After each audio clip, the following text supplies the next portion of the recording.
Alright, Carcano Madness. Is there a new gold rush days in the surplus market here in 2020?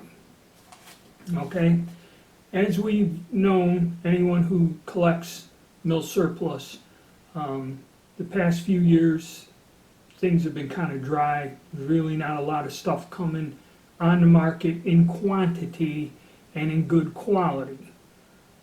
Usually they're small lots of some desirable guns like Lee Enfields and that. The quality of the guns are not the greatest, and each time another lot comes, the price goes up. Okay, I believe Mosin Nagants, much like back in the old days when you got them for $100, they come with a sling, cleaning kit, everything, round receiver, 1940s date. Buds has them. I just seen it the other day. Buds put that up a couple days ago. They are $350. Okay. They have them. I don't know how many or how long it'll last, but that goes to show you. They went from when they had thousands for $100 to now one place is advertising them, and they're $350. So compiling and making a video on what is going on now, which is pretty exciting. A lot of interest, and what I have done different is instead of me just going, hey, this is what I bought, this is what I got, I have asked other people to send me photographs and to make videos, okay, to help all of us, not just me, not just to show you, oh, I know what I'm talking about, but to help you make a decision and help keep the Milsup hobby going strong, and doing it right without getting burned. So when you make a purchase, you don't feel like you just had a prostate exam. All right, that's what I'm trying to do here. So first thing I'd like to do is I'd like to thank all the people who have been helping me these past few weeks. I've requested people that if you got an opinion or they put a comment, I said, well, if you bought one of these things, either send me the photographs or make a video. Okay, so one guy, it's not in the Carcanos, but it has to do with the Royal Tiger stash and the Grau rifles, was Brass Tard. Now, he has made some comments on the different things I was getting from Royal Tiger. He bought a Grau rifle, explained it, shows you what he got, and he has given a lot of comments and input about all of this current situation in the surplus market, so check him out. Next one there is somebody who had something positive about Royal Tiger, was Something Fancy, and he bought a Lee Enfield. That was in pretty good shape, and he makes a video where he goes out and he shoots it. Okay, I kind of know this guy personally. I've had dealings with him on things that didn't involve this, but I've known him for a while, and he makes a good video and he shows that, I don't know, maybe he was one of the lucky ones, got something halfway decent out of the deal. Then there's another guy that went by the name of Slip Joint Guy, and he did 91 24, a video on a 91 24, and I forgot where he got it from. I don't know if it was Royal Tiger or from one of the other dealers. But he went, I requested he make a video, he shows a video, I believe he did fire the gun. Okay, and then another person who just started this is Hobo Factory. Okay, this guy bought guns from Royal Tiger, he's bought guns from Classic Firearms, he's had a whole array of problems. He went back and bought another gun from Royal Tiger, and then he bought from Buds a 91 24, and he just did the video, I seen it yesterday, on the Buds 91 24. And of course, PA Gun Guy, he's been telling his saga, all the problems he had. And there's a lot of other people out there. Now, I'd also like to thank the people who, just as a personal favor to me, I am not going to mention their names, because they have sent me photographs of guns, the Carcanos they have bought from Buds, Palmetto State Armory, and DK Firearms. I think that's a D&K. All right. They did it as a personal favor to me. They just sent me the photos.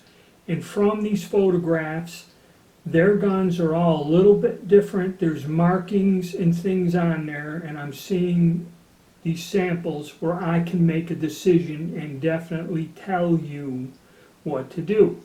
So now for all you people that have a problem with attention span and don't like me elaborating and going into detail, let's go over the guns I have in front of me.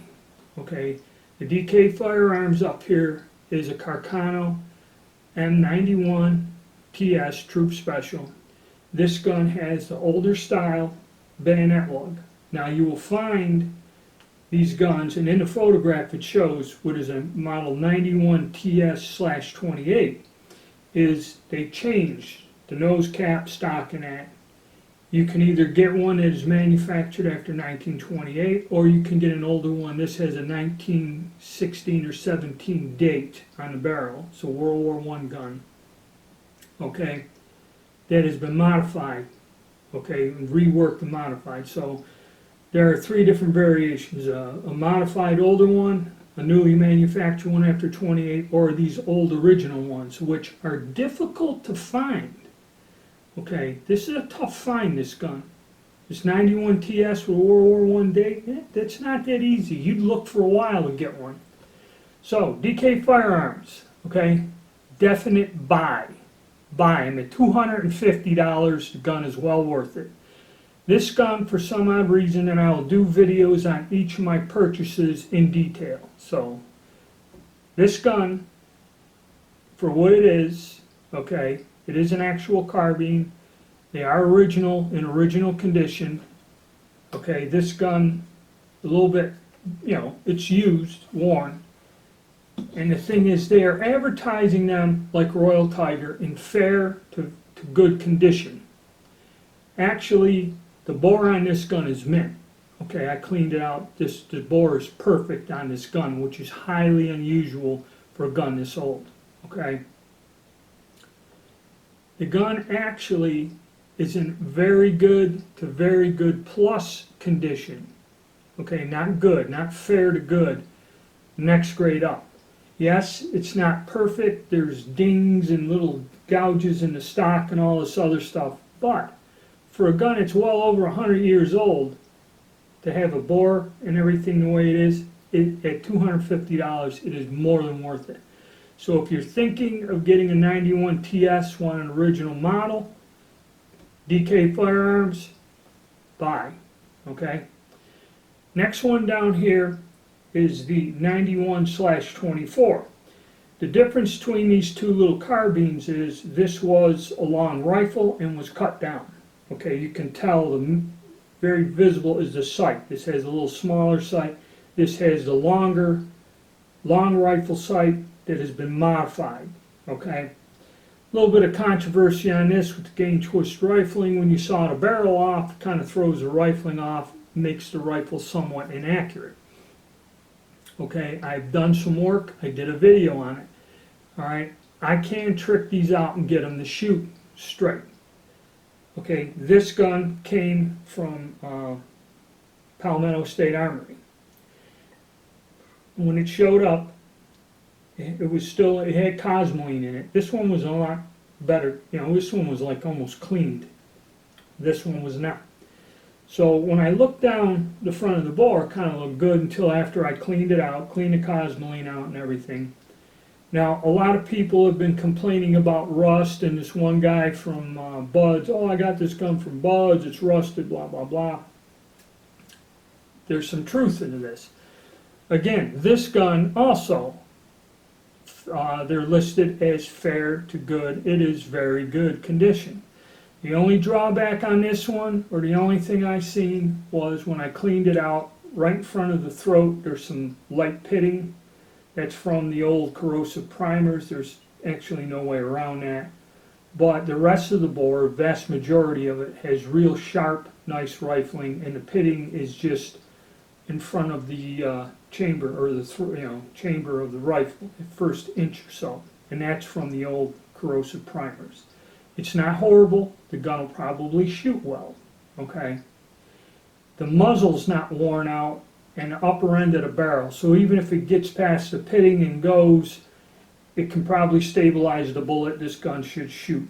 All right, won't know till we try it. All of these weapons, okay, have standard things for old guns that have been in storage a long time. And if you look, when you pull the trigger guard magazine assembly out, and if you watch my videos, I'll show you where moisture has gotten in and there's rust on the edges up under the wood line on these, which is normal for guns that have been put in storage for God knows how long, 70 years, okay? It's just the way it is. They're not rusted horribly. Most of them have just about all the finish on. I'd say, you know, a rough estimate on this, 70% of the finish on a bad one. I haven't seen one like these Royal Tigers where the finish is gone. It's bare metal. These still have a pretty good amount of finish on the receivers, trigger guards, everything.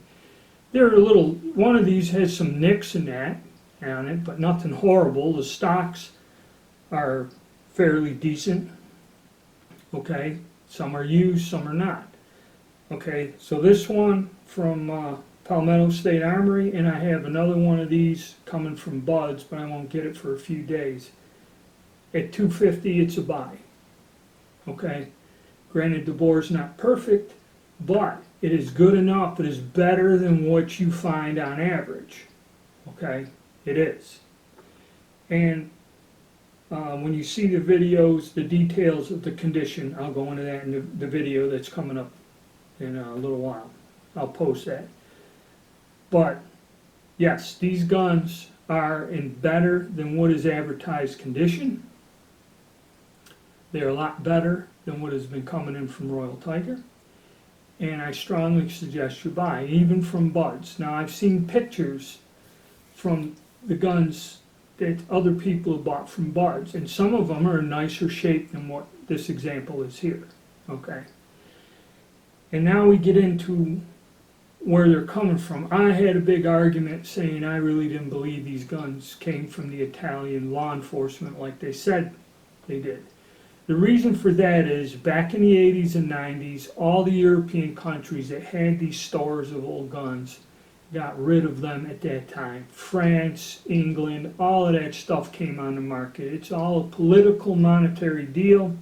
The reason the U.S. changed the law is to allow these people to sell these items, these old obsolete items, and it puts a cash flow into their economy. Okay? Now the Italians, I believe, did it. Carcanos have come in sporadically, okay, over the years. The thing is, after World War II, these guns were left everywhere. They're, all the countries that the Italians were fighting in, when they surrendered or left or whatever, they left their arms there. They were gathered up, put into storage, and kept, and then later on sold. Some of these things ended up in Egypt in post-war. All those 8mm conversions came out of Egypt. Okay, they were sent there. The Italians converted these guns and sold them after the war to them. There were a lot of guns that were just left behind, and you get little pockets of them that would pop up every now and then and show up on the surplus market. Now we had that Royal Tiger. I mean, the way that thing worked, they bought all the turning guns. Okay? Now pay attention, this is where I'm getting the information. I'm making a conclusion or assumption. Those guns were taken away, stacked somewhere, and kept in a pole barn out in the middle of the desert. Okay? When you pull them apart, there's like insect larvae, dust, grime and shit that just seeps in. The desert sand gets into everything. They've just laid there for years. They were never really cosmolined. They were never cared for, cleaned, or inspected. They were just gathered up, piled, and left. Okay? Some of them may be good. Most of them are pretty much in fair to poor condition, not fair to very good. Okay, and he is charging a ton of money. Okay, he's getting $350 minimum. And if you go with antiques, this is where you get this hand select crap. they're bumping you up $100 for hand select, $150 for antiques. Now this one here, I believe, no, it's this one I got from Palmetto State Armory. It is an antique. It's got an 1890 something date prior to 1898. This is actually an antique, so this could be sent without any paperwork through the mail. Okay. Now the deal is, if you want to get one of them from Royal Tiger, you got to pay him $150 on top of whatever he's selling the guns for, which is more than $250. All right. Most of these places, the three I got these guns from, there is no hand select option, number one, and it's just a flat price, about $250, and they send you what you get. You can't return them. You can't tell them, well, I got a bad bore, this is this and that. And they are listed fair to good. But all the photographs and things that I'm seeing, they are coming in very good to very good plus. Okay, at least from what descriptions I'm getting. Okay, and this is from other people showing me things. Also, what is strange about this shipment is they're all the same type of rifle. They're coming in a batch. They're all the same model. And I don't have one. I have one faint. On this one here, I have a faint stamp in the stock, which means it's been re-arsenaled. But several people have showed me guns that have a stamp that is an Arsenal rework stamp, and it's dated like 1947. So my conclusions on how these guns or where they're coming from, first of all, what happened is it's post-war. All of these are the older models. There are no 38 versions with the fixed sights in any of these shipments. So what it looked like the Italian government did is, when the smoke settled after the war, they had a program where they were taking these guns out of service. They would take them by the model and type. They were sent and reworked. Okay, they were inspected. If the bluing's all there, okay, it's great. Like this one here. This one's got the 1917 date. Bluing's good, wood's good. Okay, I don't know if this one was force matched. Some of these have been re-stamped. This might have been force matched, put in another stock. The stock has some dings in that in it. It's an original older stock. Some wear to it, but the bore is perfect. So they probably got her together. And I don't believe they've put, there isn't an Arsenal repair on this. So this may have just been inspected, okayed as serviceable, and then put into storage. This gun here is even earlier, and I've noticed this is a replacement stock. And where you would find these stamps is it's over here in this area. It's barely legible, and I can't see the date. I don't know if it's a 2 or what. This could have been reworked at another point in time. And this was probably deemed serviceable and then sent out. Some of these have nicer stocks. Some of these have clearer stampings. And they were reworked, gauged, set. The cosmoline on these has been put on lightly. It's been put in the bolt area, all the exposed metal, the barrel and that. So I believe, other than like where they heat a tank up and just dip the whole gun, soak it into the wood and everything, these weren't done like that. These were done where they were disassembled, and once they approved it, they probably painted or dipped the barreled receiver and bolt and put the gun back together, because you can see like this one, it's a new stock, but some of that cosmoline was on the surface in the action, not soaked into the wood. Okay, so they cosmoline the metal parts, put the gun back together, put a stamp on it, into storage it went. Now, where the hell it went, who knows? Okay, the story that the Italian Carabinieri had them in storage for the past 70 some odd years and all this other stuff, And because part of the deal is they said, well, here's this tag that shows where this gun was turned in 1971. It is true that some of these little guns were kept in reserve and in the rural police areas and that until then. But this is not what this shipment is showing. This shipment is a post-war rework, refurbishing, and these guns were placed into storage. Okay? They may have been given to somebody as war reparations or as military aid, which is very common. Okay, where the hell these guns ended up going to is a mystery. All right? They're showing you where they came through Belgium and Germany and Europe, supposedly at an auction or something, and they ended up with them, and then they're ending up here at our import places. And I don't understand, I don't know the procedure when you buy like a boatload of old rifles, which you got to go through, but they go through an importer. That's where you're getting them all registered, and the electro pen serial numbers, which are different than the barrel. Okay. And the importer's name, by our new laws, you got to have an import company name and a serial number issued to the guns, and then they're in. And the way these are coming, the ones from Royal Tiger had a paper tape thing through them, which depending how they're imported, I've seen a lot of that on other guns. These don't have them. Okay. Where they went, who knows? Now, the reason I'm kind of suspicious is because, like I said, back in the 80s and 90s, everybody in Europe, and after the Yugoslavian War and the fall of the Iron Curtain, all that stuff from Bulgaria, Romania, and all this other stuff, Poland, all came in on the market. They emptied out all the old guns because it's money. So Italy, which doesn't have any trade restrictions with the U.S. or political reasons not to sell that, should have sold these guns if they were in Italy years ago. Now, the only reason that there are these stores of these old guns, and they are still there, is for political reasons.